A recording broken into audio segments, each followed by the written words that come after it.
Vamos conversar sobre menopausa com a doutora Maitê Pimentel. Tudo bem, doutora? Tudo, Rê. Já vi que tem coisas proibidas e coisas liberadas.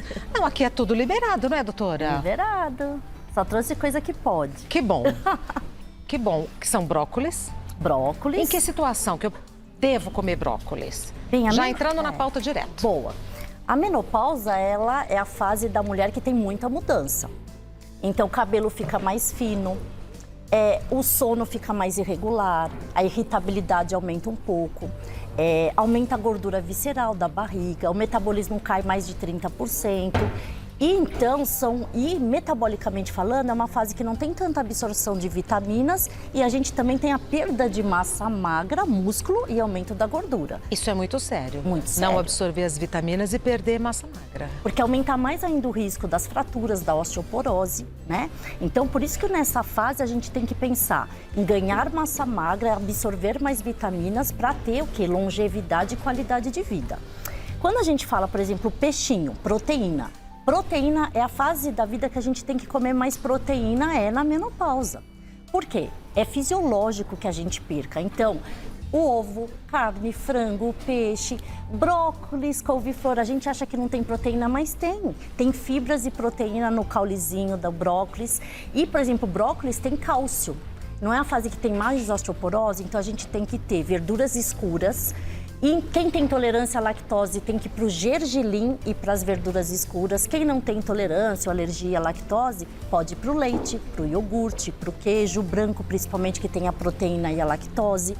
O vinho é permitido, ai que delícia, né? Por quê? É permitido, não é liberado. É boa, diferente. Então, quanto que é permitido, é liberado, né? Então, ele tem substâncias que aumentam o HDL, que é o colesterol bom. A menopausa faz com que a gente aumente o LDL, o colesterol ruim, e abaixe o HDL. Então, o vinho, se você tomar 3 a 4 taças na semana, é benéfico. Olha que maravilha. Porque a quantidade limite é 20 gramas de álcool por dia, que a gente não vai ter um prejuízo de esteatose hepática. Quando a gente coloca aqui mais verduras escuras, porque alface tem fibra, é bom para o intestino, mas não tem tanto ácido fólico e B12. Como a absorção intestinal ela é mais prejudicada por vários fatores, microbiota, absorção, a gente tem que ter uma quantidade a mais de verduras escuras e não das verduras claras. E aí tem o quê? O que é soja, não é, Rê? Eu não sei, eu vejo a rúcula, soja. Eu não sei, é soja e ali é gergelim? Isso. O gergelim é ótimo para cálcio. Pode ser o claro e o escuro, né? Claro e escuro. E quem tem diverticulite, que é diverticulose, aquelas ruguinhas no intestino, não comam tantos grãozinhos. Bata no liquidificador tudo, deixa em pozinho, joga na salada. A soja tem fitoestrogênio, então é o estrogênio natural, que diminui os fogachos, que melhora a lubrificação. Então, quem tem proibição de usar terapia hormonal, é uma opção para diminuir os sintomas da menopausa. E aqui a gente tem a amora. Amora são as frutinhas antioxidantes vermelhinhas, morango, framboesa. A amora é muito legal para a menopausa. Por quê? Tem substâncias antioxidantes, então, para não ter tanta ruga, para a questão até da parte de câncer, a gente tem a prevenção desse e aumenta o óxido nítrico e várias substâncias que também ajudam nos calores, nos sintomas da menopausa. Então, a dica, tentem decorar o que tem aqui, um pouquinho de cada coisa. Outras sementes, por exemplo, como o chia, é bem-vindo? Maravilhoso. E também da saciedade. A chia no estômago, ela dá aquela estufada, então também dá saciedade. O iogurte é tão gostoso. É uma delícia. Farinha de linhaça. Linhaça, tem todas a aveia também, porque rouba 20%, né, da caloria, por exemplo, das frutas, da frutose. Então essas coisas que falam, ai que besteira, é um grãozinho? Não, isso daí faz uma diferença no metabolismo, às vezes de 3 a 10%. Porque a gente tem que colocar todo dia, né? Sim, né, uma vez ou outra, todo dia uma quantidade boa. Vamos aos mitos e verdades? Doutora Maitê Pimentel, é mito ou verdade que o metabolismo da mulher só diminui após a menopausa? Mito. Então, vamos falar de metabolismo. É o quê? O quanto a gente gasta de energia ou não gasta de energia. Quanto o motor liga ou não liga. Vamos falar, 100% é a média. Dos 20 anos aos 45, 50 anos é a média de metabolismo estável de todas as pessoas, tá? Vou falar aqui mais da mulher. Então, se a gente falar de quando nasce até uns 15, 20 anos de idade, a gente chega, vai 180% do basal. Então, criança, você vê, taquicardia, come muito mais, anda muito, por quê? Está crescendo, né? Fase de crescimento, as células estão se replicando, o metabolismo é extremamente acelerado. Depois dos 45, 50 anos de idade, que é onde bate mais ou menos a fase de menopausa, a gente tem um declínio. E aí a gente chega a 32% a menos de quanto a gente gasta de energia nessa fase de menopausa. E depois dos 70 anos de idade, a gente chega a menos de 50% da taxa de metabolismo da fase de idade média dos 20 anos. Então, o metabolismo da gente está caindo dia a dia. Mas na menopausa é onde faz uma curva gritante na mulher. É mito ou verdade que após a menopausa as mulheres tendem a acumular mais gordura na barriga? Infelizmente, não só as mulheres, os homens, por causa da idade, mas nas mulheres muito mais. Então, a diferenciação de homem e mulher, você vê, homem, você quase não vê celulite em homem. Porque a testosterona, ela é um andrógeno que faz com que não tenha acúmulo de gordura localizada. E quando a gente fala em estrogênio, é o que acumula gordura, né? Mas você fala, então, na menopausa acabou o estrogênio, por que então vai aumentar mais a gordura? Porque a gente tem uma troca dessas gorduras do bem e do mal nos adipócitos pela gordura visceral dos androgênios. Então, o corpo entende que como acabou o estrogênio, ele tem que fazer uma aromatização, que isso acontece mais na gordura. Onde a gente tem mais receptores de gordura? Na visceral.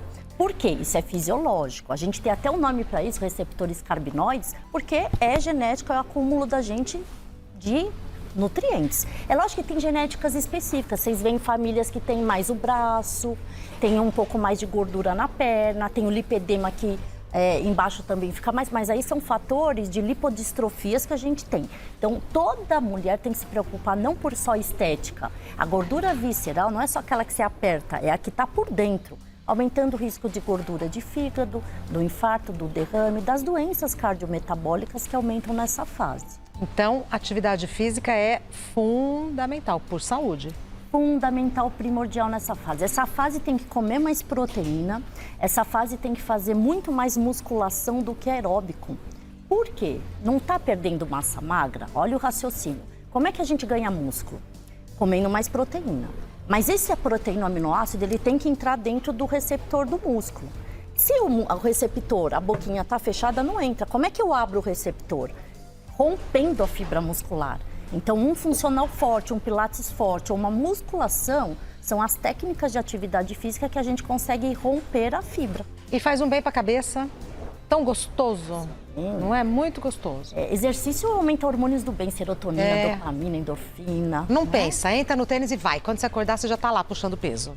Vai por mim, né? Sem pensar, porque se a gente pensar, não vai, doutora. O que você gosta de fazer de exercício? Eu gosto de fazer tudo, mas eu evito corrida, Tá. porque eu acho que envelhece muito. Então eu faço esteira, yoga e faço bastante musculação. Bom. Quase uma Graciane Barbosa. Ai, que linda! Mas faço bastante por saúde. Por saúde. E para, por exemplo, osteoporose, que é essa fase, a musculação também é mais importante, porque o impacto você aumentar essa fibra muscular é também muito mais importante. Mas faço sem pensar. Levanto, entro na roupa, calço o tênis e vou. Eu vou acordar mesmo já lá.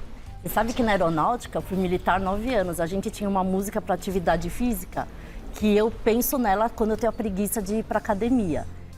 Não posso pensar. Se eu penso, eu paro, se eu paro, eu penso. Então, canta essa música, Boa. não pensa e vai fazer atividade física. E vai, né? Ótima. Próxima, mito ou verdade que o sobrepeso pode piorar os fogachos na menopausa? Sim, o que são fogachos? Tem gente que não... eu tenho um calor, eu transpiro. Será que é fogacho? É um calor bem forte que vem do tórax, que sobe nuca, pescoço e face. Demora rapidinho, vai 1 a 2 minutos e passa. Às vezes associado a uma taquicardia e depois uma sudorese. Os fogachos acontecem porque o estrogênio dentro do cérebro, no hipotálamo, ele mexe com a função termogênica, então existe uma vasodilatação. Se a gente tem obesidade, se a gente tem sedentarismo, se a gente come, por exemplo, pimenta, que é vasodilatador, coisas muito quentes, pioram o fogacho. Então, o fogacho acontece não em todas as mulheres.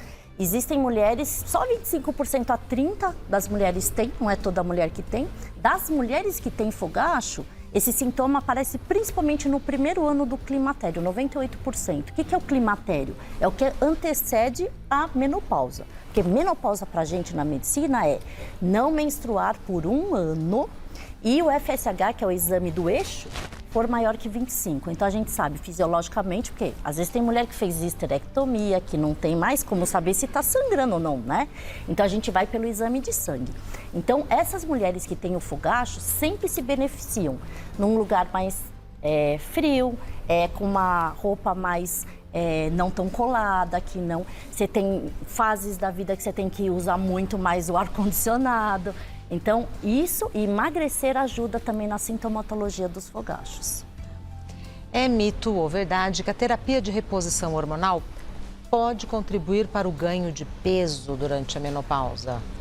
É mito, verdade, isso depende aí da terapia hormonal. Então, isso eu vou explicar para vocês. A gente faz a reposição hormonal principalmente de 3 hormônios, que é o que cai. A testosterona, que é o hormônio do prazer sexual, da libido, da força muscular, da memória. O estrogênio, que tem muito a ver com essas ondas de calor, que são os fogachos, e com a lubrificação. E a gente tem a progesterona, que é um hormônio que protege o útero da gente quando a gente tem estrógeno em excesso e também tem a ver com a lubrificação. Então, quando a gente fala vamos repor hormônio, não é todo mundo que pode repor, mas das mulheres que vão repor, por exemplo, se você está com menos testosterona e repõe a testosterona na fase de menopausa, isso vai até ganhar massa magra. Talvez você aumente peso na bioimpedância por músculo, o que não é ruim. Agora, se a gente usar muita progesterona, a gente pode ter um pouco mais de edema, mas é uma fase inicial, depois estabiliza. Estrogênio depende da dose. Agora fala-se muito em gestrinoma. Gestrinoma é uma coisa que falam do chip da beleza, que estava na moda, está na moda. É um tipo de hormônio que realmente ganha massa, seca a gordura, mas ele foi usado, foi privilegiado, indicado para mulheres com metrorragia, que sangram muito. Ele não tem essa indicação na menopausa. Então, o que a gente mais usa é testoestrogênio, estradiol e a progesterona. Então, depende da dose, depende do tipo de reposição que você vai fazer. Não fiquem com medo, não. Até melhora o corpo. Quem vai decidir é o médico a partir dos exames feitos pela mulher. E como é que é a ingestão desses hormônios? A gente tem implantes e a gente tem os bioidênticos, que são passados em gel, são absorvidos, e tem os via oral. Por exemplo, testosterona não existe via oral, porque é hepatotóxico, ela passa pelo fígado e faz um mal terrível. Então, testosterona sempre que tem que ser em gel, né? Os injetáveis existem, tem que ser uma dose muito controlável, mas a gente usa mais para hipogonadismo masculino, testosterona injetável. Para a mulher, aí tem a dose específica. Quando a gente fala em oral, existe o estrogênio oral, né? Que aí a gente tem essas indicações. Então, existem indicações precisas. Você que está em casa fala, mas o que não pode? Vamos falar, qual é a contraindicação? Quem tem histórico na família de câncer de mama e de endométrio, mas não é assim, tia de 3º grau, não. É prima, tia de 1º grau, mãe, avó, irmãs. Só que assim, hoje a medicina está muito mais individualizada. Então, a gente tem testes oncogenéticos, que talvez o gene, né, que você tem do câncer de mama da sua mãe não é uma coisa que passe para você. Então, tua mãe tem câncer de mama, você faz um teste mais preciso oncogenético, se for negativo, você poderia. Liberou. Né? Mulheres que têm um sangramento ativo que você não sabe a causa, é contraindicado. Problemas de fígado, hepatotoxicidades ativas, problemas de fígado não pode. Problemas de trombose, quem já teve trombose não pode. Quem tem algumas doenças autoimunes, como lúpus, também é uma contraindicação.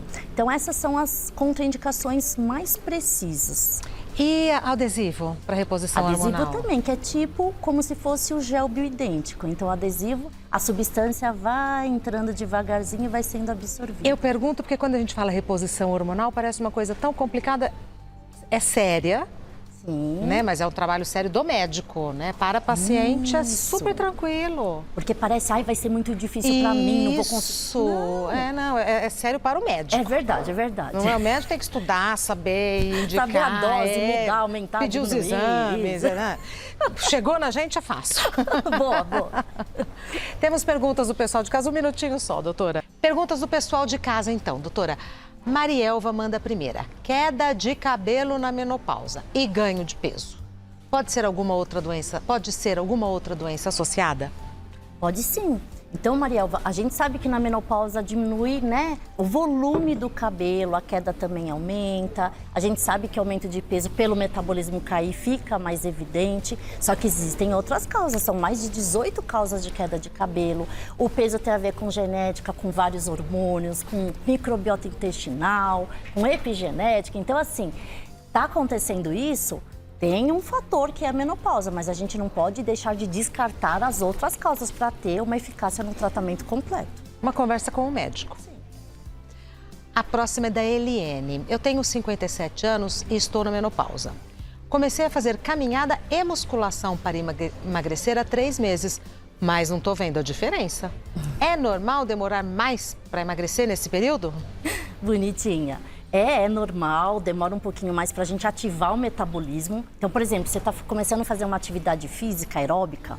Depois de 4 meses, a gente fazendo dia sim, dia não, que os hormônios estão lá no pico e consegue realmente ativar o metabolismo. Então, não pode desistir. E outra coisa, às vezes você não está vendo uma diferença na balança, mas se você fizer uma bioimpedância na saúde, você está ganhando massa, secando gordura, você está diminuindo o adipócito, você está melhorando o risco cardiovascular. O colesterol já deve ter melhorado. Baixou, a memória está melhorando, a disposição... O sono, Eliene. O sono, Eliene, não desista. Libido aumenta com a atividade física. Pois é. Então, são vários benefícios. Não fique desmotivada e não seja imediatista, tem que ter persistência. A próxima é da Sônia. Eu tenho 60 anos e nunca tive problema na tireoide. Recentemente, descobri que tenho hipotiroidismo. A doença tem a ver com a menopausa? Boa, Sônia. Não. A menopausa não interfere na tireoide, tá? A gente pode ter hipotiroidismo na fase de criança, na adolescência, na fase da vida adulta, que é o que mais acontece na fase de fertilidade, a maior prevalência. E a gente também pode depois desenvolver. As tireoidites autoimunes podem desenvolver em qualquer fase da vida. A gente pode ter um vírus que ataque a tireoide, a gente pode ter um câncer de tireoide, vai ter... Então, depende. Então, mas não associe menopausa igual hipotiroidismo, não. Perfeito. Próxima da Marlene. Estou na menopausa e meus exames constataram colesterol alto e osteopenia. O que devo fazer? Já me alimento bem e faço atividade física. Boa. Marlene, é o seguinte, primeiro, 70% do nosso colesterol de qualquer pessoa é genético. Existe um receptor do PCSK9 no fígado, que é onde se produz. Então, por mais que você faça atividade física, dieta direitinho, sem queijos amarelos, embutidos, manteiga, margarina, frituras, a gente vai ter a genética prevalente.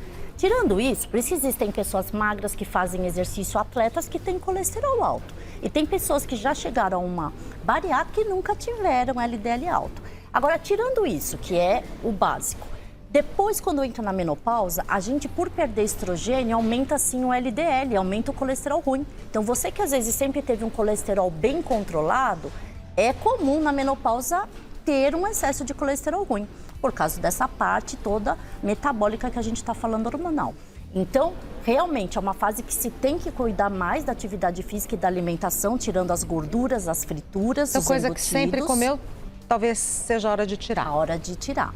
E qual é a outra pergunta? Osteopenia. Então, o estrogênio também, ele fixa o cálcio no osso.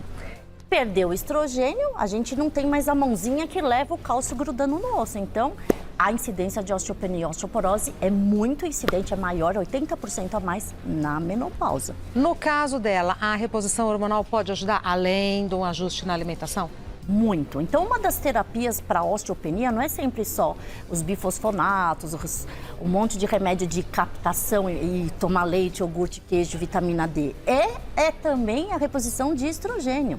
Tanto é que o SARMs é uma terapia de tratamento que é baseado em hormonioterapia. Você dando hormônio, melhora o osso. Então, aí é reposição de estrogênio, não de testosterona? Não. Aí é o estrogênio que ajudaria mais. Já foi. Agora, Valdineia. Existem remédios que podem aumentar o ganho de peso? Eu estou tomando remédio para tratar a ansiedade e senti que engordei bastante. Tenho 58 anos. Valdineia, é assim, essa parte de tratar depressão, ansiedade, pânico, Existem várias terapias. Você sabe que até alguns antidepressivos são usados para a terapia dos fogachos. Então a gente usa muito essas terapias, fora que é uma fase em que tem mais limitações, que os filhos não estão em casa. Então é uma fase mais difícil, né? E a gente tem antidepressivos que não mexem com o peso, que inclusive até emagrece, tem uns que engordam. A gente tem alguns ansiolíticos que mexem com as duas partes. Então, não fique assim, todo antidepressivo, todo ansiolítico engorda. Não, não existe isso. Hoje a gente tem muitas coisas novas, que a gente tem a possibilidade de cuidar das duas coisas ao mesmo tempo. Então, não fique com medo, pergunte ao seu médico. É o que a doutora falou, a medicina está muito individualizada, muito, né? Tem muita terapia nova. Por exemplo, a parte de diabetes, que é o que eu mais mexo, a gente tem mais de 40 moléculas novas nos últimos 20, 30 anos. Então, assim... É muita coisa. É muita coisa. Mais uma. Fernanda, eu tenho me sentido mais triste e cansada na menopausa. Reposição hormonal também pode melhorar esses sintomas? Muito, Fernanda. Você sabe que às vezes o hipogonadismo, que é a falta de hormônio, ele parece até uma depressão, em que a mulher fica mais cansada, lentificada, preguiçosa, então desânimo, uma fadiga crônica, pensamentos mais negativos, que são muito parecidos, lentificação cerebral, execução, que são muito parecidas com sintomas de depressão, que são parecidos com sintomas de hipotireoidismo, que são parecidos com sintomas de anemia. Olha só. Então, são coisas que se conectam e às vezes na medicina e no amor nem nunca nem sempre. Não pensar, estou na menopausa, tudo é culpa da menopausa. Não, a gente investiga todos os hormônios, vitaminas, metabolismo para tratar cada pontinho e você ter o benefício final. Então, assim, é claro quando precisa do estrogênio e quando que precisa da testosterona. A testosterona é um hormônio que ele ajuda muito na massa magra. Então, mulheres que têm muita perda de músculo é muito importante, fora aumento de proteína, né? E mulheres com queixa da perda de libido, também a indicação precisa. Tomem cuidado, porque excesso de testosterona... Isso aí que eu queria chegar. Você tá espertinha, né? Eu tô. Você faz uma pergunta querendo... O excesso de testosterona deixa a mulher bombada, bonita, tira celulite, só que pode prejudicar na formação de nódulos hepáticos, em câncer de ovário, queda de cabelo, aumento de oleosidade, com acne e pilificação. Então, assim, e até aumento de clitóris, quem usa como anabolizante. Então, é uma terapia... Não é proibida na menopausa, não, ela é indicada, mas na dose correta. Porque como é em creme, é muito comum em academia. É muito sério. É só um creme, você está passando... Não pode. O médico tem que indicar. E quando usa numa dose excessiva, a queda de cabelo, ela é drástica. E aí demora pra gente recuperar e às vezes faz até atrofia do fio, então tem que tomar cuidado. Exatamente. Porque parece que é um hidratante, né? Um creme. Vou passar em tudo, né? Não é. Conversei com a doutora Maitê Pimentel, que tem um site que é maitemédica.com.br. O Instagram da doutora Maitê é Maitê_médica. Maitê, M-A-I-T-H-E. Maitê_médica. Doutora, muito obrigada. Muito obrigada, Fazia tempo, foi hein? ótimo. Teve um intervalo maior dessa vez. Tô muito esperta. Tá muito esperta. Muito obrigada, até breve, doutora. Se cuida.